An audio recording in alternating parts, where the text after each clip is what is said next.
Hello, everybody. I'm glad I can join this third lecture of the series of peaceful reunification of Korea. Why is the only way to world peace? Today's lecture's subtitle is The Cold World War and its consequences for the two Koreas. I call it Cold World War instead of Cold War because I want to emphasize it is a worldwide war. So in the last lecture, in the second lecture, I was discussing about division of the Korean Peninsula in 1945, and its aftermath is the 1950 Korean War. So all in all, this Korean War and its causes division is also can be viewed on the context of larger, world Cold War, Cold World War. So that today's lecture is about more broader perspective, how the world Cold War and its consequences for the two Koreas. So at the end of the World War II, there was a kind of series of conflicts was sown in ending the Nazi Germany, Nazi fascism. We used, communism, Soviet communism virus. And also in ending in Asia, the Japanese imperialism, we used nuclear weapons. So we have two C's that is causes of new Cold World War. That is communism virus and nuclear weapons that we used to end, fascism. So because of that, communism virus, as we discussed, most nations in Eastern Europe was under Soviet influence, and Germany was divided. And East Germany and West Germany, within East Germany, as you know, there is a capital city, Berlin. So Berlin is also divided into two. So West Berlin and East Berlin. There was an initial incident in Berlin in 1948, the so-called Berlin blockade. As you may know, the Soviet blocked, the Berlin city so that no rail, no road, no river, connection is all blocked. So that United States had to make a massive airlift for West Berlin citizens, the fuel, food and medicine and so on and so forth. So this Berlin blockade has played a role of cementing, solidifying the division of the Cold War. And in Europe, NATO was established in April 1949, and similar to North and South Korea, in Europe, West and East Germany was established in 1949. So, burgeoning of the Cold War means, so before the Korean War, there was a Chinese Civil War, Kuomintang, nationalist forces and Chinese communist forces fought, and communist forces won. But on the other hand, in Europe, as you may know, there was a Greek Civil War, the communist rebels, the similar period, but in this case, communist rebels are defeated. So as we discussed last time, the division of the Korean Peninsula led to the Korean War. And there is another division called military demarcation line mainly caused by communist China, Chinese intervention in the Korean War. And the war ended with the armistice, not a formal peace treaty.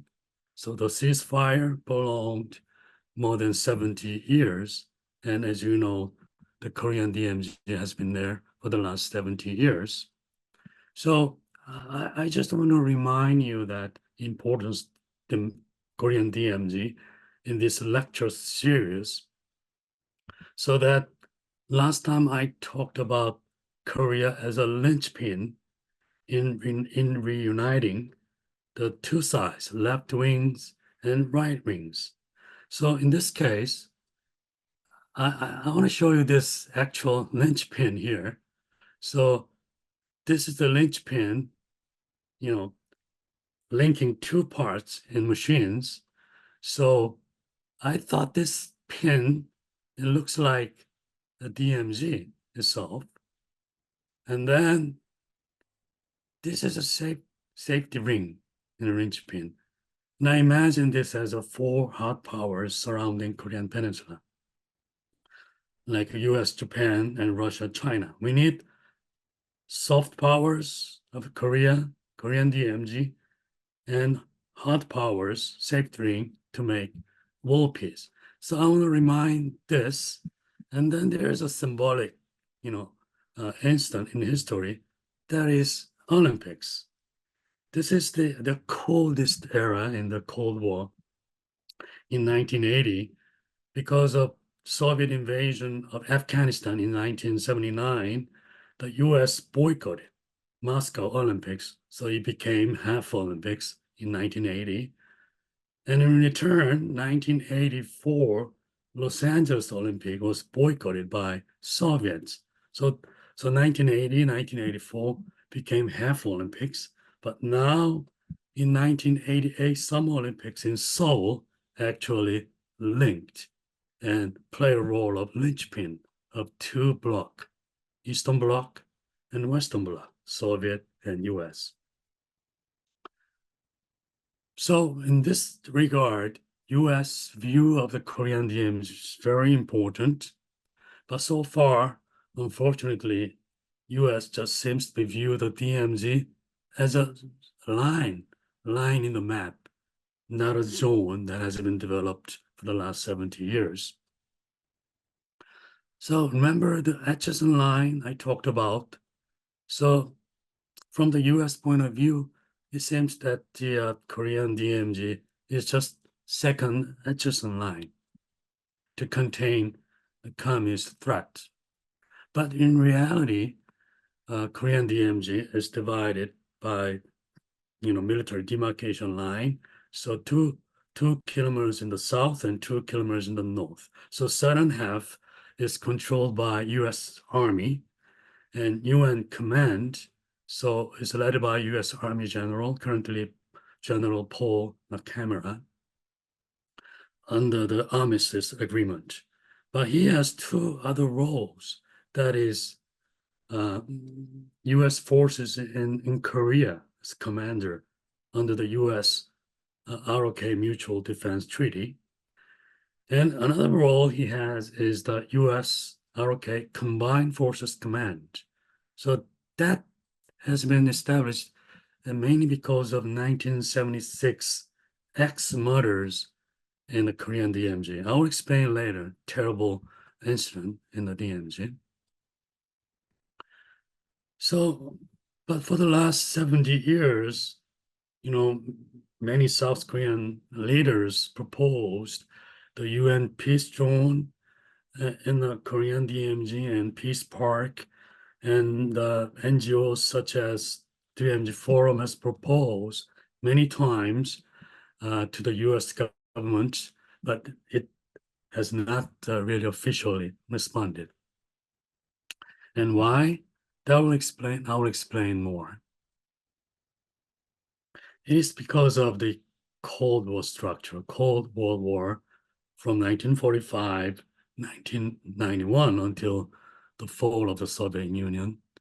During this time, US viewed the DMZ as a second adjacent line to contain communism violence. So first, 1950s, we'll look at that period. It began with the Vietnam War in 1954. At the time, it is Ho Chi Minh's communist leader, communist forces, fought with France, the colonial power at the time for 100 years, but ended with the French withdrawal from Vietnam with the Geneva Accord of 1954.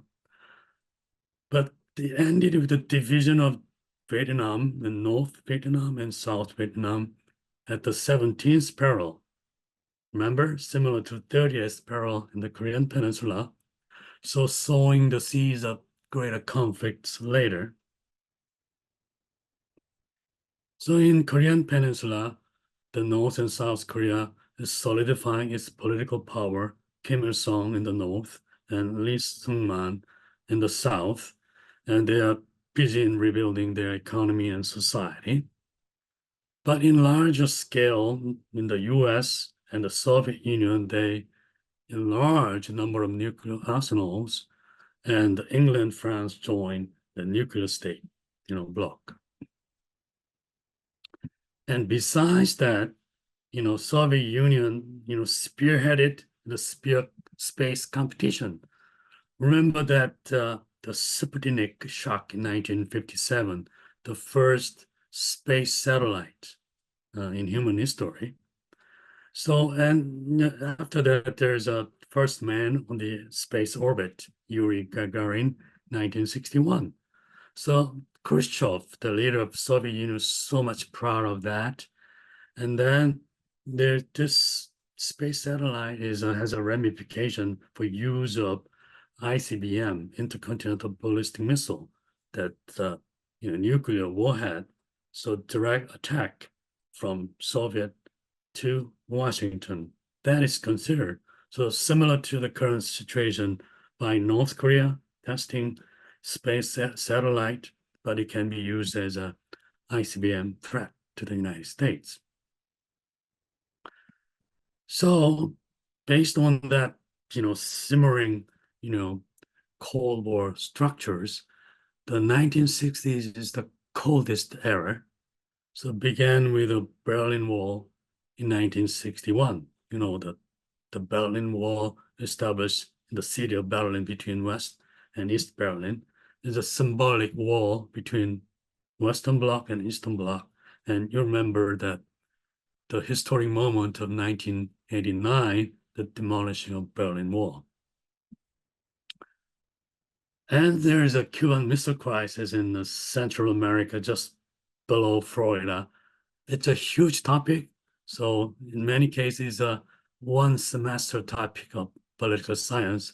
But to make a long story short, the Soviet forces trying to make a nuclear missile base in Cuba, along with the Cuban leader Castro.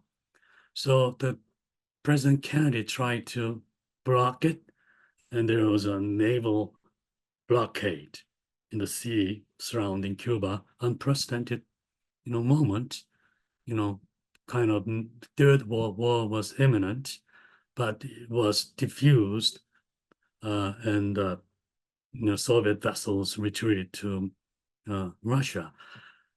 At the time, there was some diplomatic negotiation that, Kennedy and Khrushchev, that U.S. bases in Turkey was removed as a, negotiating chip.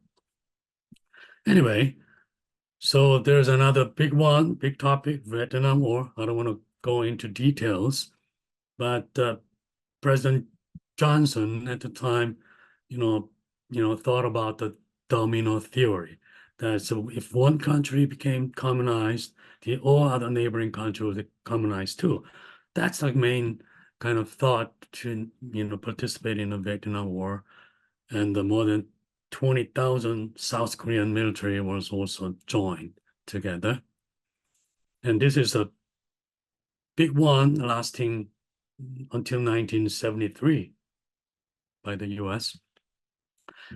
And in the hot war, in the Vietnam War, the North Korea, make a blue house raid. It is the equivalent of a White House, the South Korean president residence. So they tried to assassinate South Korean president. I clearly remember 31 commanders, they came to Seoul in 3 days and nights on foot. And 29 killed, 1 captured, and he became, Christian pastor, and 1 missing, probably returned to North Korea. Anyway, because of this, I remember many South Korean high school students had to have a mandatory military class 2 times a week. And every uh, Korean man, after finishing their mandatory military service, they have to do a civil reserve training. And also Korean DMZ fences became higher and higher and triple and doubled in the Korean DMZ. So it's like a Blue House raid is like a Sputnik to many South Koreans. Anyway, there's another incident in the 1969, very unusual Sino-Soviet border conflict, Chinese-Soviet conflict. It's not a small conflict, it's a huge conflict. But to make long story short, and at the time, Brezhnev about to use nuclear weapons to annihilate Chinese forces. But at the time, Nixon intervened and threatened Brezhnev not to use nuclear weapons. And it worked. There was a negotiation between Brezhnev and Mao. And at the time, sort of US and China detente was considered, and so-called Nixon doctrine was considered by Nixon to get out of this, the swamp of a Vietnam War. So if they have time, I'll explain more later. So that was diffused. And then, as I said, the US, China detente is proposed, and the Nixon visit to China through sort of, the ping pong diplomacy is because the China is in dire conditions economically. There's a great leap forward, is an actually great famine, I don't know, more than 38 million Chinese people died. 38 million, can you imagine? And another similar one is in Stalin era in 20s and 40s, 30s, 12 to 15 million people die out of famine because of failure of agricultural policies in 2 communist states. It's a millions, can you imagine? And there's a cultural revolution. So in terms of death, World War I, World War II is a millions of death of soldiers. And in the 60s, there's several humiliating events to US.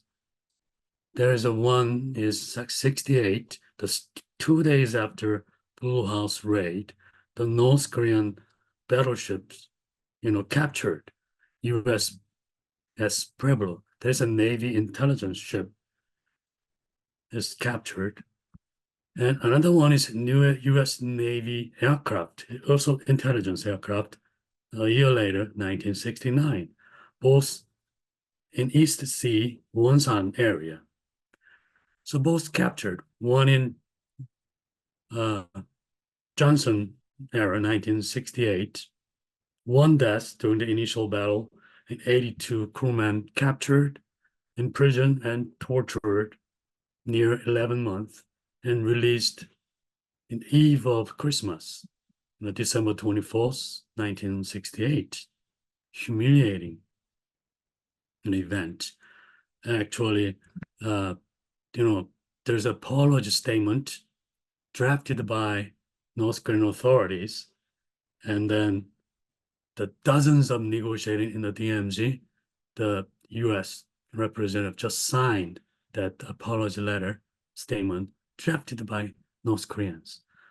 And that USS Pueblo, still in Pyongyang rivers, they're used as a, propaganda war museum. And the next year, this one is unprecedented, largest loss of, U.S. aircrew people, 31 soldiers all killed at once. And at the time, Richard Nixon was so mad and he was about to retaliate, but he couldn't.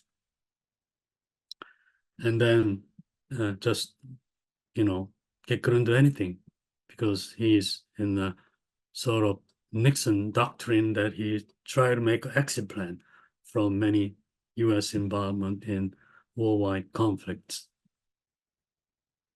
So this kind of helicopter shooting down was kind of minor incident, and 3 wounded by North Koreans. In the 70s, there was another second attempt by North Korea to assassinate South Korean president in Seoul. I remember clearly that it is August 15th, Independence Day ceremony. The man shot the gun, but president got escaped, but unfortunately, First Lady got shot and dead. This is the second attempt. And communism virus spread to Africa, a number of countries in Africa. And another humiliating, event is the two U.S. Army officers. One was about to leave, and the other one just came to Korea. 2 officers died out of North Korean soldiers, ex-murderers. Dozens of people, including 2 officers, trying to cut the trees in the DMZ to have a clear view of, the U.S. guard post, because the trees kind of block the view. And suddenly, the North Korean soldiers came and disrupted process and killed and left just in 4 minutes. Amazing.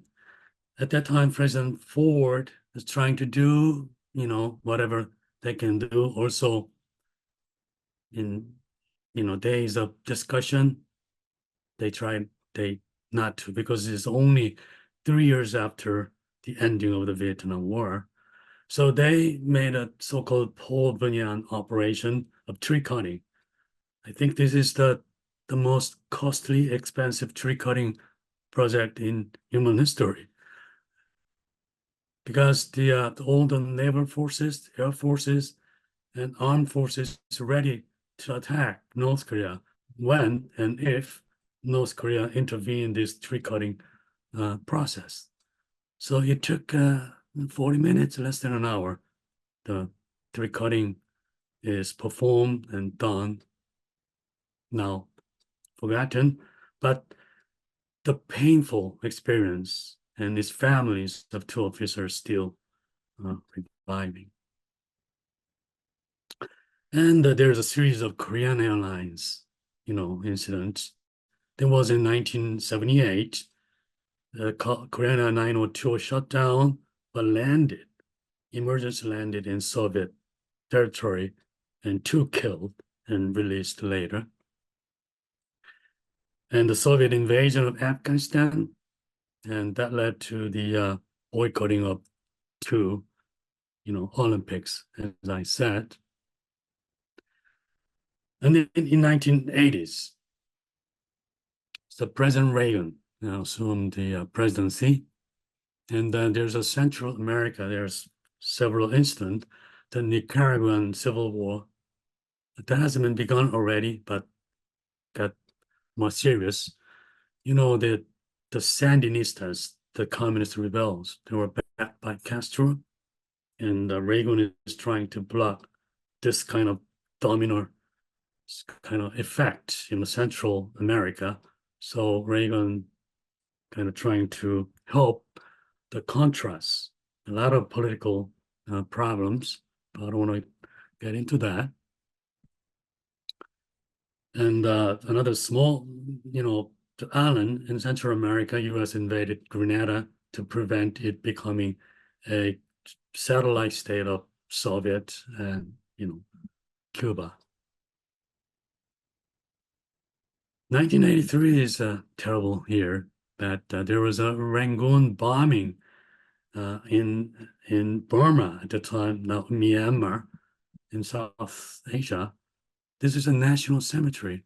There was a summit between South Korean president and Burmese president, along with dozens of South Korean cabinet members, and they were about to pay tribute to national cemetery, but North Korean agent bombed the cemetery in order to kill South Korean president. This is a third attempt. Dozens of South Korean cabinet members killed, but because of the delay of South Korean president, the motorcade, he was saved. South Korean President John. And then in that year again, the Soviet Union shut down. Remember, the Korean Airline 007 in a Sakhalin Islands, and all 269 people on board dead. Many remembered clearly. And just before the Seoul Olympics in 1988, in order to disrupt the Seoul Olympics, North Korea tried many things. There's a bombing in Gimpo International Airport in Seoul, and there was this Korean Airlines 858 shutdown by putting bombs in the airplanes, and then two North Korean agents get out of the plane at the stopover of the plane. The plane shut down and killed all 115 people on board. In the 70s and 80s, there's a lot of, that the North Korean infiltration tunnels in the DMZ. The 3 tunnels discovered, and fourth one discovered in 1990. So this is the sort of DMZ tourism site nowadays. And then, that kidnapping of Japanese citizens, as far as I know, 17 in total. And I heard that 12 already dead. We don't know how they died. And the 5 seems to be alive. And that's why, Prime Minister Kishida is trying to resolve the problems with Kim Jong-un recently. And he tried to visit North Korea, but it's just sort of a lot of hurdles. So that's the kidnapping issues, and North Koreans kidnap not just Japanese, but many other people from around the world, mainly because they try to train North Korean spies all over the world, the sort of language instructors. And then, there's a Korean movie stars and directors also kidnapped, to make propaganda movies of North Korea. Unimaginable.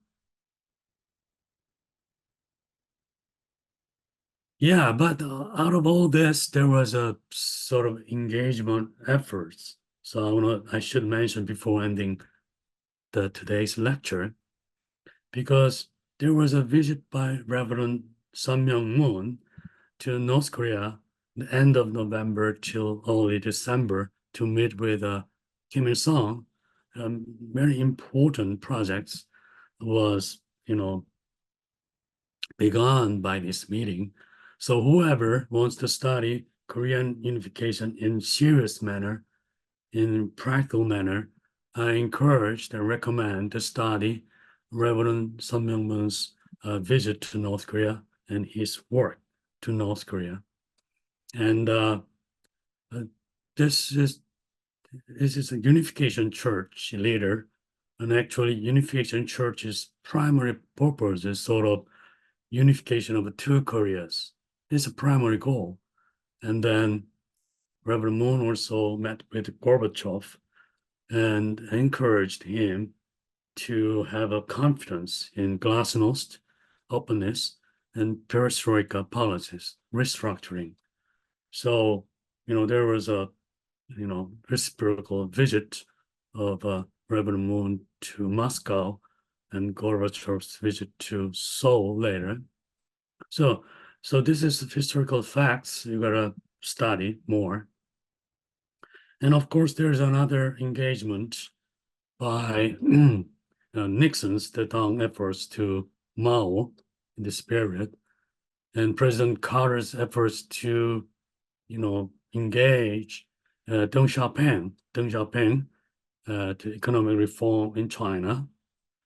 And then later, President Reagan in the second term and George Bush Sr. and engage Gorbachev. That really helped bring an end to the Cold World War. So dissolution of Soviet Union in December 25th, 1991. So prior to that, there was as I said, the visit by Reverend Moon to Kim Il-sung. And then there was a historic moment that South Korea made a diplomatic ties with the Soviet Union and Russia later, 1990. So what are the consequences of this Cold War for the two Koreas? All in all, South Korea has surpassed North Korea in three areas. In a political sense, South Korea became more democratic. So political legitimacy was, set up in South Korea, whereas in North Korea, trying to make his power to Kim Il-sung's son, Kim Jong-il. So unprecedented sort of dynastic communism, unheard of it. So Juche ideology. Another aspect is South Korea became more strong in economy. On the other hand, North Korea economy is in dire condition, along with Soviet Union and China, of course. But I will talk about that later, and Russia and China, how it changed. And another one is diplomacy. Out of 1988 Summer Olympics, South Korea became, have a wide diplomatic relations with many countries, whereas North Korea became more pariah states. So that's kind of consequences of two Koreas out of this period of Cold World War. Then in the next lecture, I want to talk about how Russia, China, and North Korea have changed since then, the next 30 and more years. And then I have a question that we thought that peace was achieved at the end of World War II, but not really. We thought that in 1991, we won the Cold War and we won the communism. But after 30 years or more, what's going on now? So my question for the next lectures is that have the viruses of fascism and communism finally been eradicated in early 1990s?